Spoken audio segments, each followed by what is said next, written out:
Pepchin asks, do we need to take a step back to go forward, letting the big banks store our crypto keys? In previous videos, you spoke about one of the most important next steps for the crypto world, namely to increase the liquidity of the market by increasing vendors of all kinds, and thus making it easier to buy and sell crypto. How do you look at custodial banks allowing people to, in the future, store their crypto next to their fiat money on their bank? Do you think that taking this step back to the banks is necessary for increasing the liquidity? No. And in fact, any step that adds an intermediary and a counterparty or a custodial owner into the system, no matter what benefit it gives you in liquidity, maybe it even increases the price of cryptocurrencies, creates a rally in the market, and a few more people get Lambos, is not something I would be interested in seeing. And the reason is because it detracts from the most important principle of this technology, which is decentralization. If you are interested in seeing decentralization as the most important principle, and you're looking to remove intermediaries, remove trusted third parties from the world of finance and commerce, then you are willing to do so while not having a Lambo. And that's okay. So when you say, what do you think about custodial banks allowing people in the future to store their crypto next to their fiat money in the bank? Well, I would argue that it's not their crypto. It's also not their fiat. It's the bank's crypto, and it's the bank's fiat. And part of the problem we have in our modern world is that when you use a custodial third party like a bank, you have to trust that they're going to give you that money back. And in many cases, they don't. So it's not your crypto anymore. And it's not your fiat either. It's the bank's crypto and the bank's fiat. And you've just introduced a giant security risk, a giant power concentration, a giant opportunity for corruption. And if that's the way you increase liquidity, I'm not interested in more liquidity. That's not a trade-off that's worth doing. I'm much more interested in maintaining decentralization. So there are some trade-offs that are worth making, and there are some trade-offs that are not worth making. This is not a step back. This is complete capitulation. And you don't get a step forward because you increase liquidity of the banks. You don't increase liquidity of the crypto sector because you no longer own any of it. So no, be very careful of people who try to persuade you that all you need to do in order to achieve your dreams is to capitulate on your principles. You were talking about financial institutions having caused many problems, that Bitcoin is combating. And I'm curious, as the blockchain ecosystem matures, these same institutions are hopping on the bandwagon. They're recreating, a lot of the same financial instruments, or have ambitions to. They haven't quite done it yet. And I'm curious what the implications are, what you think the implications are for when these guys hop on the bandwagon, and they're probably going to go a lot faster than, the rest of us can, even if we as individuals have access to creating our own financial instruments on the blockchain. That's a great question. I get that question a lot too. I'm not particularly worried because the fundamental issue here is that what most financial institutions are trying to do is take the fundamental idea and use it to do business as usual without changing the fundamental practices. And the most important thing to realize about this technology is that its main feature is a thing we call decentralization, which is this architecture, this systems architecture, which says no one's in charge, no one is in control. Everyone participates, it's a collaborative project, and the truth, the thing that gets recorded on the blockchain, is the result of a collaboration of hundreds of thousands of computers, and it's not controlled by any single entity. So they could adopt that. They could adopt decentralization as a principle, and that would make the economy far more robust. They're not going to do that. They're going to try to pretend to do that while creating something which they control, because the nature of corporations is centralization. The nature of financial corporations is even more so centralization. So as to the fact that they will be able to move faster, there is this pervasive idea that just because financial services companies have all the money, quite literally, because they made it themselves, that they can simply buy their way into the future. Fortunately for us, unfortunately for them, there are a few things you can't buy. Innovation and creativity is one of them. Right? You can't buy innovation and creativity. These large organizations, once they get beyond a certain size, if innovation arises within their company, they will strangle it within 72 hours. Probably by deciding to create an innovation committee to study it. If they see innovation outside their industry, if it's not too disruptive, they're going to buy it, embrace it, ask it to get a haircut, wear a suit, and get into a 401k, at which point all of the creative and innovative people will leave, and they'll be left with a husk of a product. Unless it's a very disruptive innovation, in which case they won't even try to buy it. They'll try to snuff it out. Now, this technique has worked for them really well in the past, because in financial services, they could either buy the disruptive competitor, sue the disruptive competitor, or their favorite technique, have the government turn off their disruptive competitor for them by making sure that there are enough regulations in the way that the smaller competitor can't compete. And then Bitcoin happened. You can't buy it because it's not an it. You can't sue it because there's nowhere to sue. And the government can't regulate it out of existence because we forgot to ask their permission. And now they're faced with, in the first time in maybe 75 years of traditional financial services, with the one competitor they can't do any of those things. They haven't started panicking yet, because hubris is a pretty big mountain to overcome. But at some point they will. And some of the smart bankers are already getting that. And what they're doing is they're taking their Christmas bonus, and they're jumping ship at the end of the year, and then they're using their Christmas bonus to fund a blockchain startup in January. And I have heard this story repeatedly from former Goldman Sachs bankers and JP Morgan Chase bankers and others. The rats are already abandoning the ship. So, not worried about that.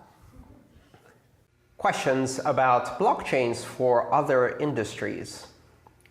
Why would a company use a permissioned centralized blockchain to track supply chain procedures? What efficiencies are gained over using a traditional database or the cloud? Phil, that is a very astute question, and if you ever find the answer to that, I would love to know it.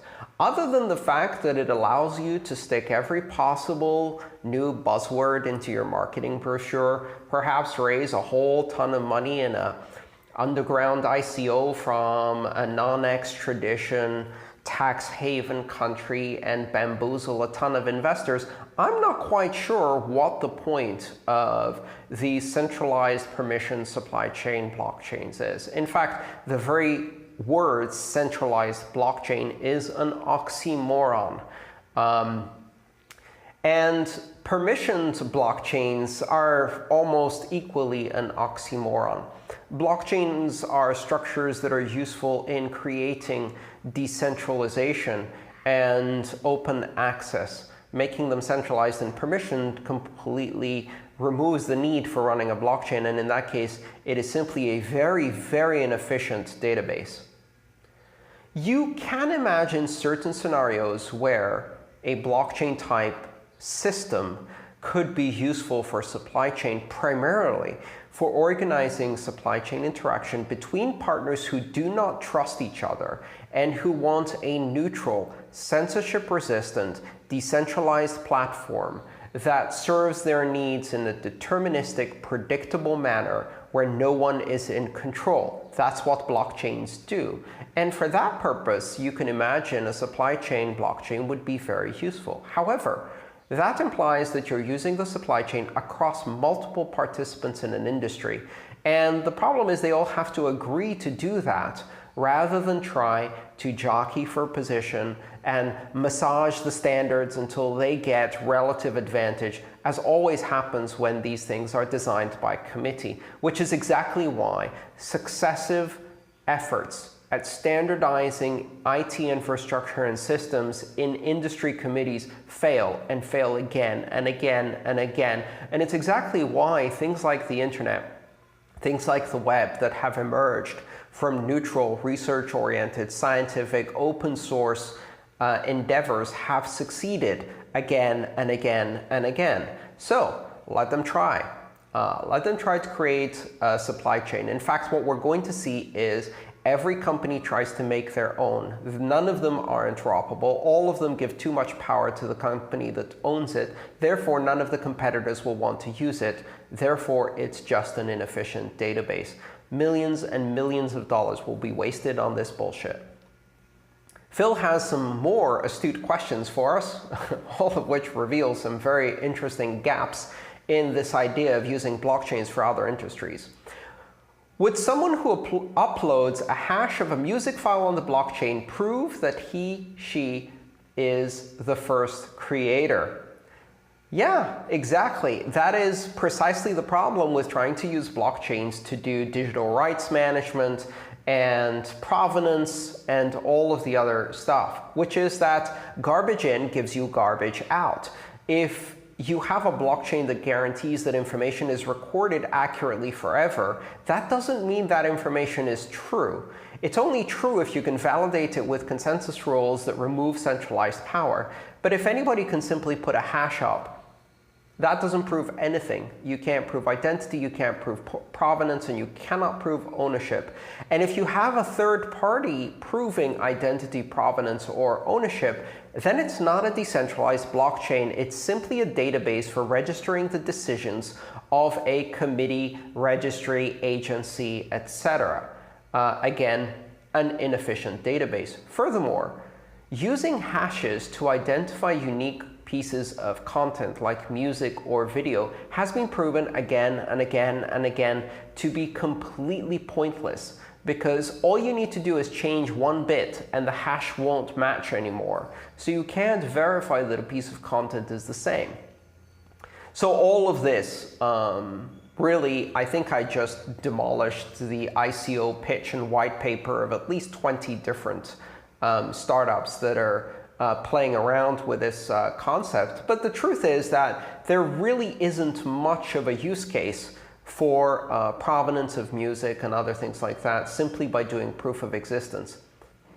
Okay, let's destroy industry number 3. Phil asks, how would a patient holding his private key make the healthcare record management simpler? How could blockchain-based healthcare data be accessed if a patient who holds the private keys is in a coma? Well, fortunately, most of these things have been designed by startup people who seem to be in a coma when they were writing the white paper, because none of this makes any sense. The idea that you would put healthcare data, which is the ultimate most private data, on a public distributed ledger is asinine at best.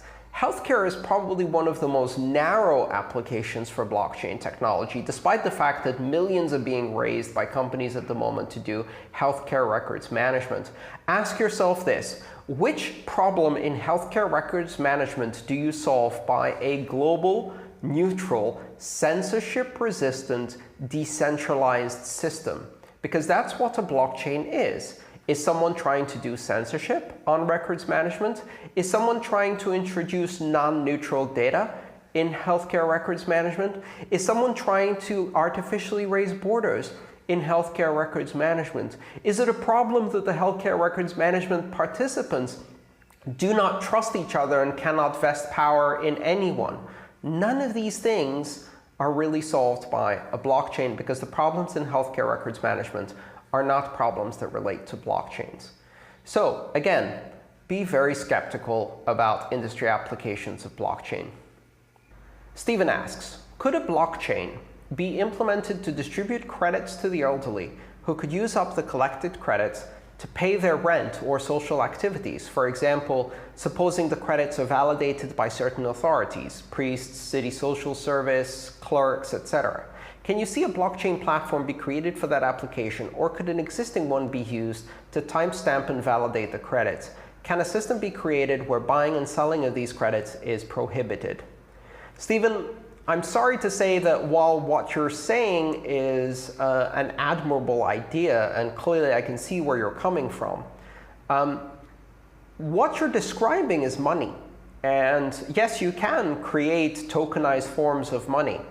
But the problem is that when you create tokenized forms of money that you try to restrict the circulation, restrict the liquidity, restrict the places that they can be spent, and restrict who owns them, that reduces the value of that money. And in the end, you cannot prohibit people from buying and selling these credits. You cannot prevent secondary markets from existing in anything that is perceived as valuable.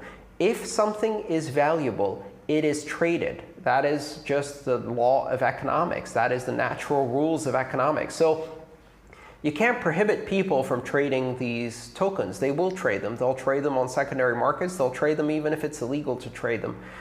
And if you try to prevent people from trading, all you're doing is you're discounting the value of that token. So people will trade it at a discount. The less liquidity and circulation and velocity it has, the more of a discount it will trade at, the more you erode the value of that token.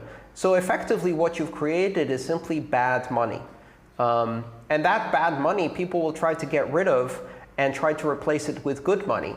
And that's called Gresham's law. If people have two forms of money and one of them is considered bad and is sold at a discount, they will use only that to do all of their spending until they run out of it, while they hoard the good real money that they perceive to have greater value. Unfortunately, these basic rules of economics can't be violated, and we see these scenarios play out again and again. And again, we see them in places where you have hyperinflation, like Venezuela and Zimbabwe. You see it in places where you have demonetization, as we saw in India, where the demonetized notes flooded the market immediately at a heavy discount, as Gresham's law played out in reality. We also see the negative implications of using this kind of restricted script.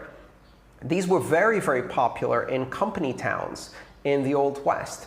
And they still are in certain places where disadvantaged and disempowered workers live and work inside compounds. For example, mining companies, oil extraction companies, resource extraction companies, et cetera, where the only credit they can spend is tokens that are issued by the company, spendable only at the company store to buy food and basic amenities. These are used as systems of control, and not a good system, and not a good outcome. They're used to control people for the most part.